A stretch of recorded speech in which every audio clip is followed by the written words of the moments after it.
Okay बच्चों, अब जो टॉपिक है हमारा वो है electric field at a point due to an infinitely long straight uniformly charged wire. देखो बच्चों, सपोज हमारे पास एक वायर है, ये पूरी वायर क्या है, यूनिफॉर्मली पॉजिटिव चार्ज है।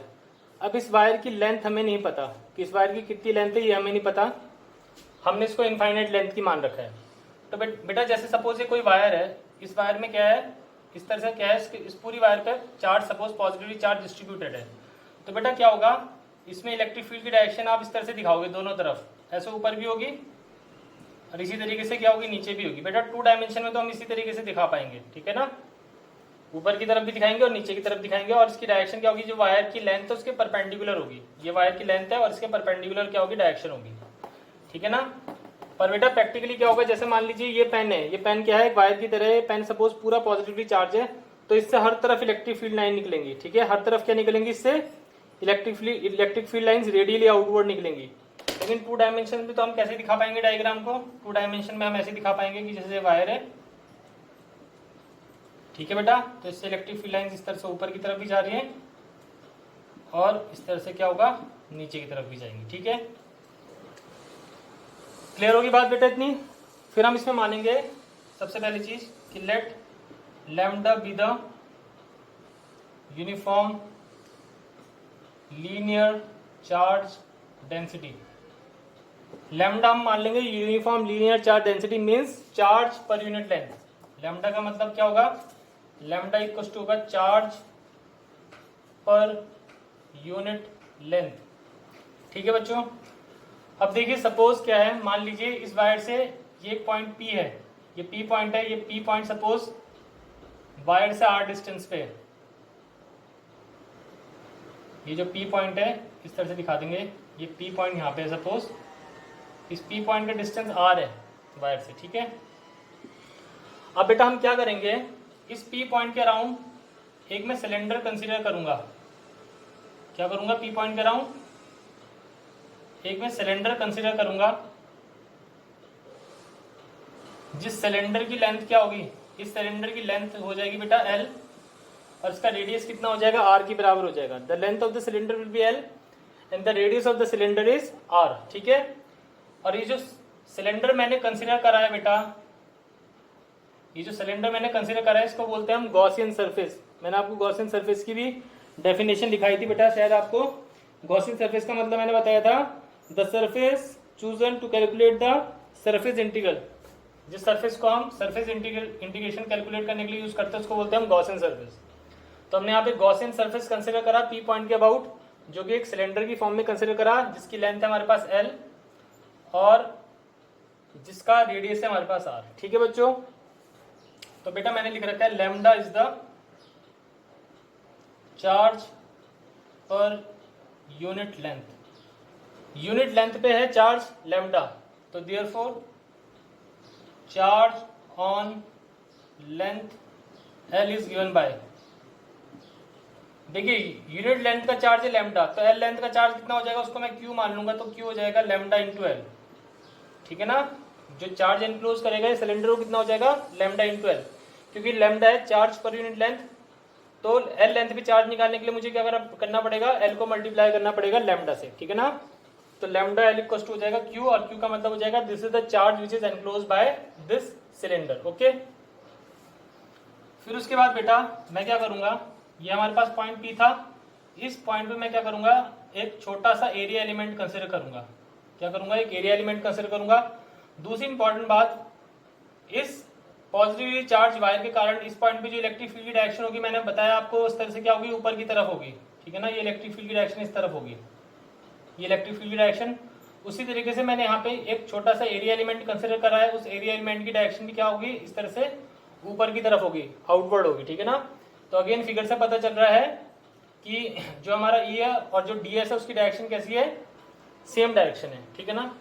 दूसरी इंपॉर्टेंट बात बेटा, अगर जो सपोज मैं क्या करूंगा, इस सिलेंडर के ये जो सिलेंडर है इसके जो सर्कुलर एंड्स हैं, ये सर्कुलर एंड्स को देखूंगा मैं, तो सर्कुलर एंड पे सपोज बेटा मैं क्या करता हूँ, ये सर्कुलर एंड इस तरह से है, तो इस सर्कुलर एंड पे अगर जो मैं इधर कोई मान लीजिए सर्कुलर एंड का अगर जो मैं एरिया की डायरेक्शन देखूंगा, ठीक है, ये सर्कुलर एंड का जो एरिया हो जाएगा वो हो जाएगा पाई आर स्क्वायर, उसकी अगर जो मैं डायरेक्शन देखूंगा तो उसकी डायरेक्शन इस तरफ होगी, ठीक है ना, उसकी डायरेक्शन किसकी तरफ होगी, इस तरफ होगी। उसको मैं मान लूंगा इसका एरिया, सपोज मैंने डेल्टा एस मान ली, तो डेल्टा एस की डायरेक्शन इस तरफ होगी, लेकिन आप देखेंगे इलेक्ट्रिक फील्ड की डायरेक्शन इस तरफ है। तो जो सर्कुलर एंड में ई और डेल्टा एस की डायरेक्शन है वो दोनों क्या है, परपेंडिकुलर है। तो जब परपेंडिकुलर होती है डायरेक्शन तो फ्लक्स जीरो होते हैं।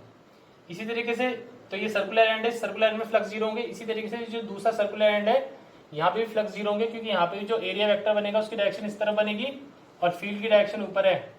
तो कहने का मतलब है कि जो सर्कुलर एंड्स में फ्लक्स है वो क्या होंगे, जीरो होंगे। फ्लक्स किस में होंगे, सिर्फ ये जो इसका सिलेंडर का कर्व सरफेस होगा, जो सिलेंडर का कर्व सरफेस होगा सिर्फ उसी में फ्लक्स होंगे। जो सर्कुलर एंड्स है उनमें कोई भी फ्लक्स नहीं होंगे, ठीक है बेटा। तो मैं मानता हूं, अब इसमें लिखता हूं, सपोज मैंने आपको बता दिया दैट Q इक्वल टू हो जाएगा लैम्डा एल के बराबर। मैं लिखता हूं late φ1 φ2 and φ3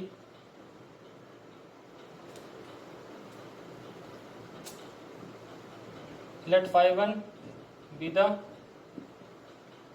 flux at the circular end 1। इस सर्कुलर एंड 1, इसको मैंने 1 मान लिया, सर्कुलर एंड को 1 मान लिया, इसके फ्लक्स मैंने φ1 मान लिए। तो जो φ1 हो जाएगा वो सिंपली कितना हो जाएगा बेटा, E डेल्टा S। तो φ1 हो जाएगा E delta S cos 90, cos 90 क्या होता है, जीरो होता है। तो ये जो सरफेस है, जो सर्कुलर एंड है, यहाँ पे मैंने फ्लक्स माने φ1, तो φ1 फ्लक्स कितना हो जाएगा, जीरो। इसी तरीके से मैं मान लूंगा जो दूसरा सर्कुलर एंड है, let φ2 be the flux at the other circular end. जो दूसरा सर्कुलर एंड है, ये रहा दूसरा सर्कुलर एंड है, इसके फ्लक्स मैंने φ2 माने, तो φ2 अगेन हो जाएगा E डॉट डेल्टा एस, और उसको लिख देंगे E delta S cos again 90, जो कि कितना हो जाएगा, जीरो। तो जो दोनों सर्कुलर एंड्स हैं उसके फ्लक्स क्या है, जीरो है। ओके, इसके बाद हम लिखेंगे let φ3 be the flux through the curved surface of sphere. जो स्फीयर का कर्व सरफेस है उसके फ्लक्स मैंने क्या मान लीजिए, क्या मान लिए बेटा, उसके फ्लक्स मैंने मान लिए φ3 मान लिए, ठीक है बेटा। तो अब जो φ3 हो जाएगा बेटा, φ3 विल बी, उसको हम लिखेंगे close surface integration E dot D S. φ3 को हम क्या लिखेंगे, close surface integration E dot D S, and φ3 will be close surface integration E D S cos 0 degree. जो कर्व सरफेस है, कर्व सरफेस पे आप देखेंगे डी एस और E की डायरेक्शन सेम है, तो यहाँ पे कितना हो जाएगा, इन दोनों के बीच में एंगल हो जाएगा 0 डिग्री, ठीक है बच्चों। तो जो हमारा φ3 आ जाएगा वो आ जाएगा इंटीग्रेशन E डी एस के बराबर, क्योंकि cos 0 डिग्री कितना होता है, cos 0 डिग्री इज 1। अब इसके बाद हम क्या करेंगे बेटा, φ3 हमारे पास कितना आया, φ3 हमारे पास आया इंटीग्रेशन E डी एस के बराबर आया, ठीक है बच्चों। अब φ3 इक्वल्स टू E को मैं बाहर लिख लूंगा, मैं लिखूंगा फिर इसके बाद इंटीग्रेशन डी एस। E को बाहर लिख के मैंने क्या लिखा, इंटीग्रेशन डी एस। अब बेटा जो इंटीग्रेशन डी एस है, इस केस में जो इंटीग्रेशन डी एस है, इंटीग्रेशन डी एस हो जाएगा curved surface area of cylinder. देखिए ये जो अगर जो मैं कर्व सरफेस पे ऐसे छोटे छोटे एरिया एलिमेंट लूंगा और इन छोटे छोटे एरिया एलिमेंट का इंटीग्रेशन करूंगा, इंटीग्रेशन का मतलब सम करना, तो ये छोटे छोटे एरिया एलिमेंट मिलके मुझे क्या देंगे, सिलेंडर का कर्व सरफेस एरिया देंगे। तो इंटीग्रेशन डीएस हो जाता है, सिलेंडर का कर्व सरफेस एरिया होता है 2 pi R L. What is the curve surface area of the cylinder, it is 2 pi R L. तो φ3 कितना हो जाएगा यहाँ पे बेटा, E इंटू इंटीग्रेशन डीएस कितना हो जाएगा, ये हो जाएगा 2 पाई आर एल। तो जो फ्लक्स है φ3 कर्व सरफेस के वो कितने निकल गए, E into 2 pi R L, ठीक है बच्चों। अब देखिए गॉस थ्योरम के अकॉर्डिंग ये जो फ्लक्स है φ3 वो किसके बराबर हो जाएंगे, वो हो जाएंगे Q अपॉन एप्सिलॉन नॉट के बराबर। जो फ्लक्स हो जाएंगे φ3 हो जाएंगे Q अपॉन एप्सिलॉन नॉट, क्योंकि मैंने तुम्हें बता दिया है कि सिलेंडर की लेंथ है L और इस L लेंथ में मैंने कितना चार्ज कंसीडर करा है, Q चार्ज कंसीडर करा है। तो यानी कि जो सिलेंडर है वो कितना चार्ज एनक्लोज करता है, Q चार्ज एनक्लोज करता है। तो फ्लक्स का फॉर्मूला कितना हो जाएगा, Q बाय एप्सिलॉन नॉट हो जाएगा। ये इक्वेशन 1 हो जाएगी, ये इक्वेशन 2 हो जाएगी। इन दोनों इक्वेशंस को हम क्या कर लेंगे, इक्वेट कर लेंगे, क्योंकि phi 3 इस टर्म के बराबर भी है और phi 3 इस टर्म के बराबर भी है। तो हमने दोनों टर्म्स को क्या कर लिया, इक्वेट कर लिया। तो इक्वेट करके हमारे पास कितना आ जाएगा, हमारे पास आ जाएगा E into 2πRL equals to Q upon epsilon not के बराबर आ जाएगा, Q बाय एप्सिलॉन नॉट। ठीक है बच्चों, फिर यहाँ से अगर जो मैं E निकाल, अब देखिए मैं लिखूंगा E इंटू 2πRL, Q किसके बराबर था, Q था लैम्डा L के बराबर, तो लैम्डा आता है L अपॉन एप्सिलॉन नॉट। अब बेटा यहाँ से L से L क्या हो जाएगा, कैंसिल हो जाएगा, तो यहाँ पे बच जाएगा E into 2πR equals to ये बच जाएगा lambda upon epsilon not. E into 2πR बच गया हमारे पास लैम्डा अपॉन एप्सिलॉन नॉट के बराबर। बेटा हमारे पास बचा E इंटू 2πR बचा हमारे पास लैम्डा अपॉन एप्सिलॉन नॉट के बराबर। तो E कितना हो जाएगा बेटा, E विल बी सिंपली ये हो जाएगा lambda over 2π epsilon nought R। ये हो जाएगा इलेक्ट्रिक फील्ड का फॉर्मूला किसी पॉइंट P पे due to a uniformly charge wire. ठीक है बच्चों, अब देखिए इस फॉर्मूले को हम वेक्टर फॉर्म में कैसे लिखेंगे। वेक्टर फॉर्म में हमें लिखने के लिए सिंपली क्या करना पड़ेगा, vector E equals to lambda upon 2π epsilon into R, साथ में यूनिट वेक्टर R। ये हो जाएगी इसकी वेक्टर फॉर्म। ठीक है बच्चों, this is the vector form. और इसके अलावा एग्जाम में आपसे हो सकता है, एग्जाम में वो क्वेश्चन इस तरह से दे दें, that proof that electric field due to a uniformly charge wire at a point is equals to, वो क्या करेंगे बेटा, ऊपर 2 से मल्टीप्लाई कर देंगे और नीचे भी 2 से मल्टीप्लाई कर देंगे, ऊपर नीचे 2 से मल्टीप्लाई डिवाइड कर देंगे, तो ये आ जाएगा 2 lambda upon 4π epsilon nought R, साथ में यूनिट वेक्टर R।